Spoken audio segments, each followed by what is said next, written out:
নবী সাল্লাল্লাহু আলাইহি সাল্লাম গীবতের সংজ্ঞা দিচ্ছেন যে গীবত হলো যিকরুকা আখাকা মা ইয়াকরাহুহু, তুমি কারোর পিছনে যদি এমন কিছু বলো যেটা তার সামনে বলে সে মনে কষ্ট পাবে, এর নাম গীবত।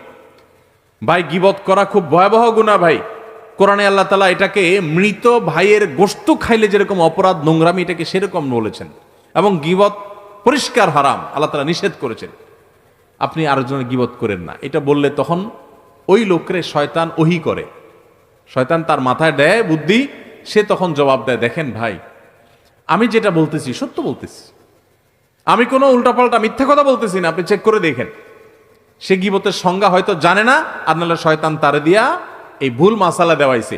আরেকজনের পেছনে আপনি কোনো কথা বললেন, যে কথাটা সত্য কিন্তু তার সামনে বললে সে কষ্ট পাবে, এটা সত্য হওয়া সত্ত্বেও কি হবে?